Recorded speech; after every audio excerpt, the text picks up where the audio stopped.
Esto es No Ficción, un podcast de libros. Gracias por acompañarnos. Recordá que podés escucharnos en SoundCloud.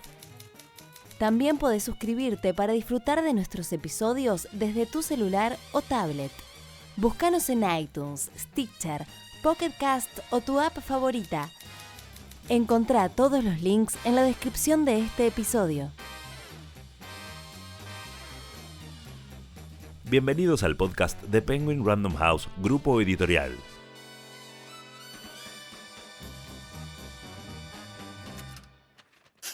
Hoy, Las raíces del romanticismo, un libro de Isaiah Berlin, publicado por Editorial Taurus.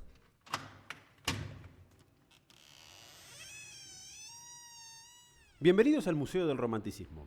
En la visita de hoy vamos a descubrir algunas de las obras más representativas del movimiento romántico.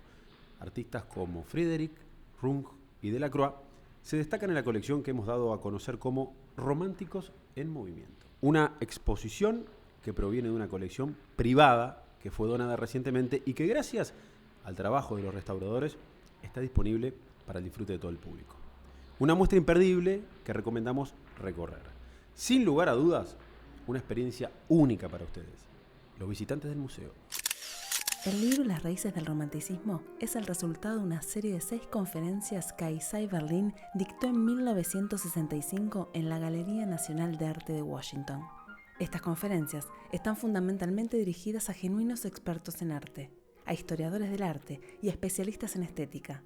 Mi única excusa válida para acoger este tema es que naturalmente el movimiento romántico tiene relevancia para el arte. Así fundamentaba el autor su pasión por lo que para él sería uno de los movimientos artísticos más influyentes de la historia.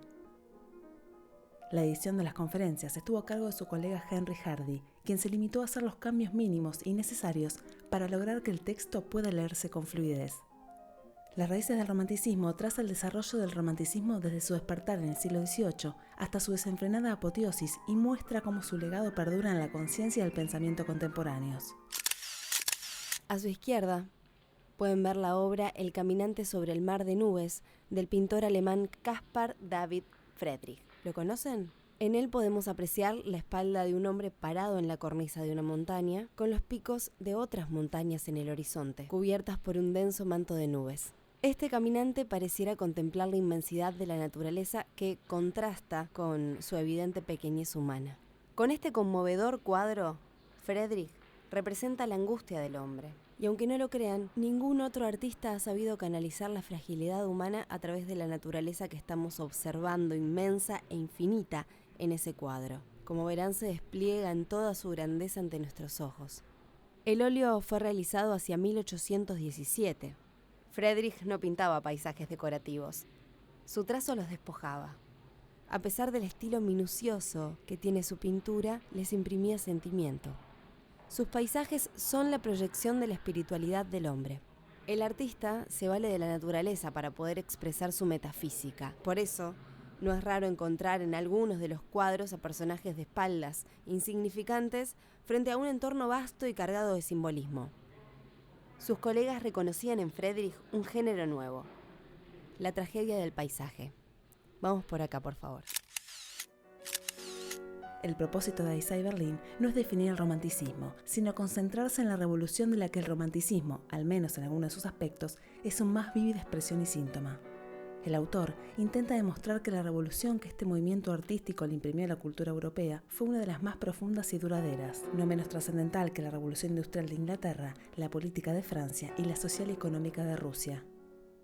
Sus esfuerzos por desentrañar este misterio son el motivo del libro. Su método, seguir un minucioso y paciente repaso histórico, analizar los comienzos del siglo XVIII y tratar de descubrir los motivos que marcaron un antes y un después en la transformación de la conciencia de Occidente.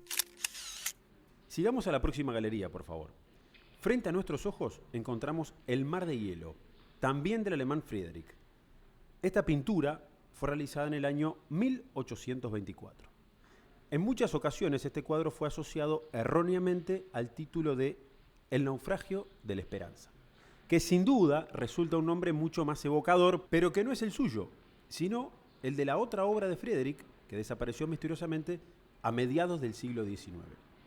Todo parece indicar que ambos lienzos compartían una suerte de hermandad en la representación más pura del pensamiento romántico. En El mar de hielo crea un universo imaginario en medio del Ártico en el que un buque, del que ya solo asoma la popa y algunos mástiles estropeados, está terminando de hundirse. En este lienzo podemos encontrar todas las características fundamentales que implican que una pieza sea una obra romántica: el movimiento, el dinamismo, la expresividad y, por sobre todas las cosas, encontramos la fuerza. El hielo que rodea al barco es el testimonio de un gran estruendo. Las piezas de madera, si miran con atención, están esparcidas entre los grandes trozos de hielo. Cada trozo, ante todo, nos transmite un sentimiento sublime. Continuemos el recorrido. ¿Qué es lo que hace que este movimiento artístico sea único? En sus conferencias, Berlín presenta el romanticismo como una nueva forma de pensar, en la que ya no se asume que las respuestas a las grandes preguntas de la humanidad deban tener una respuesta verdadera. En las raíces del romanticismo, el autor sitúa el comienzo del romanticismo en el ambiente intelectual de la Alemania del siglo XVIII. Herder y Kant serían así los afluentes teóricos del movimiento.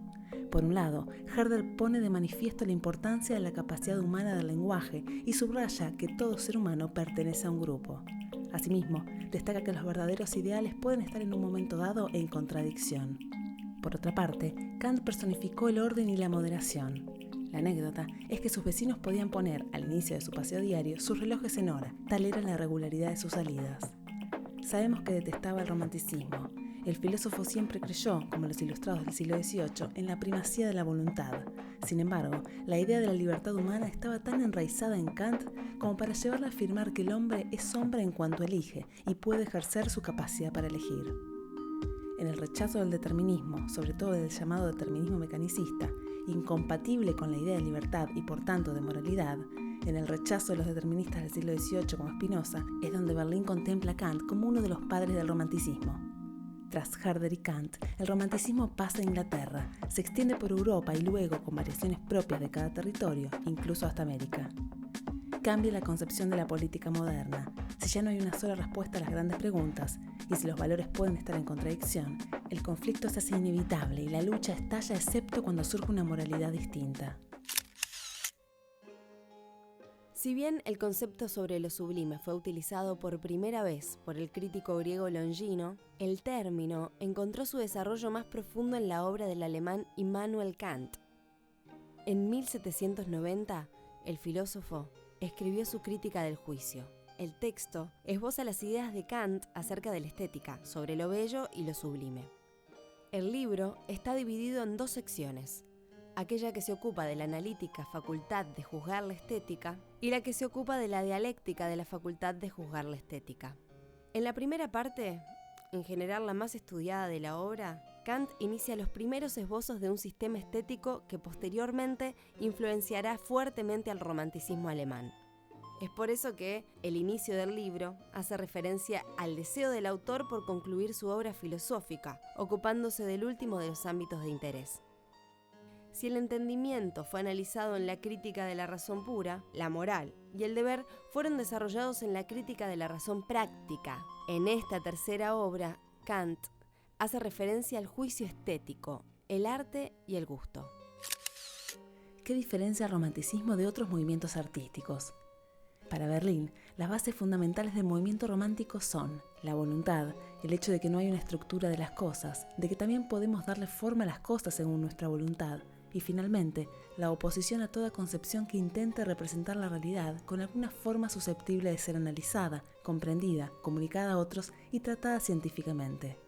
El campo artístico en el que se manifiesta con mayor evidencia esta actitud es el campo de la música. Resulta interesante seguir el desarrollo de las posiciones que se tomaron frente a la música desde principios del siglo XVIII hasta mediados del siglo XIX.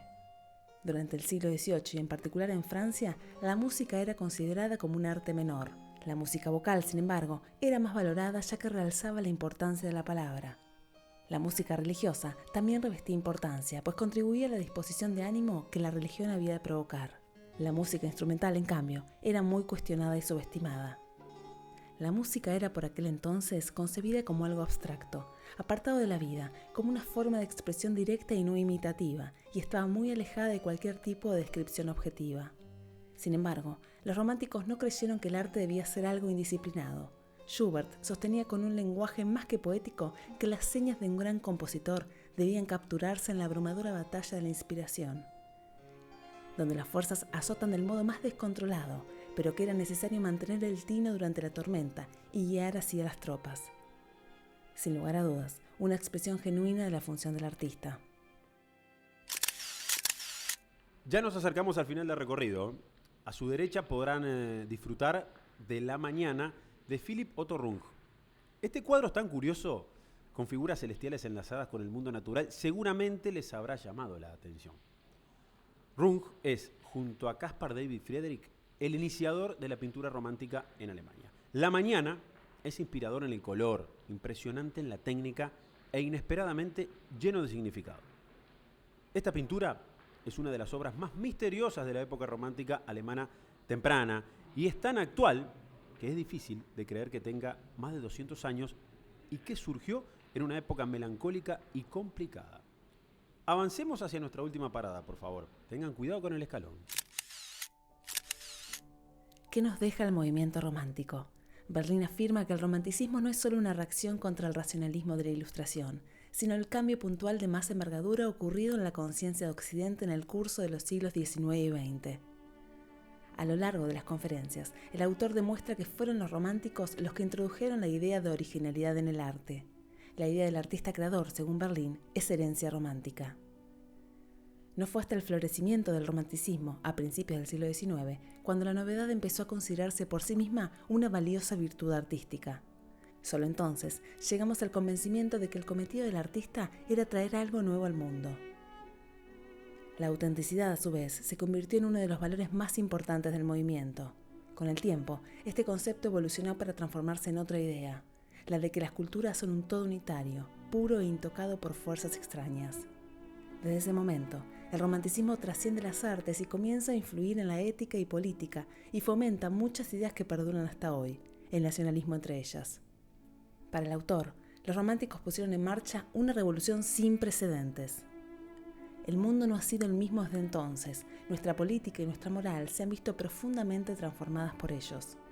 Sin dudas, este ha sido el cambio más radical y más dramático, por no decir el más pavoroso en la perspectiva del hombre de los tiempos modernos. Ahora sí, este es el final de nuestro recorrido. Adelante, por favor, pasen. Al final de la sala encontramos una de las obras más destacadas del pintor francés Delacroix. Esta obra se titula La libertad guiando al pueblo, donde se reproduce un momento de la Revolución de París en el año 1830. Es muy conocida y seguramente la habrán visto reproducida muchas veces e incluso satirizada. La pintura romántica francesa posee particularidades que la alejan de la realizada en Inglaterra y en Alemania. Así lo demuestran las obras de Delacroix, quien fue considerado como el máximo representante del romanticismo en Francia. En el cuadro, la libertad es representada por una mujer con gorro frigio alzando la bandera tricolor republicana, mientras que dirige a una variada muchedumbre, situada en segundo plano. El primero de los valientes es el mismo Delacroix, quien, como otros pintores del pasado y muchos en el futuro, se autorretratará en su obra. El tercero de los focos de atención en la composición son los cuerpos inertes de los guerreros muertos, quienes, tendidos en el suelo, aportan ese contraste junto con aquellos alzados. Entonces, gracias a este dualismo, Delacroix consigue una gran sensación de movimiento y dinamismo. Si al momento de atravesar la puerta de salida sienten que recorrer este maravilloso museo fue una experiencia indescriptible, entonces nuestro trabajo habrá valido la pena. Gracias por visitar el Museo del Romanticismo. Isaiah Berlin fue politólogo e historiador de las ideas. Es considerado uno de los principales pensadores liberales del siglo XX. Fue catedrático de Teoría Social y Política y presidente fundador del Wolfson College en Oxford. También fue presidente de la Academia Británica. El movimiento romántico ha sido su tema central. Las raíces del romanticismo ha visto la luz luego de la muerte del autor. Hasta sus últimos días, Berlín tenía la esperanza de poder escribir un tratado dedicado exclusivamente a este movimiento que tan bien conocía. Hoy leímos Las raíces del romanticismo, un libro de Isaiah Berlin, publicado por Editorial Taurus. Encontralo en todas las librerías o busca el ebook ahora mismo en megustaleer.com.ar.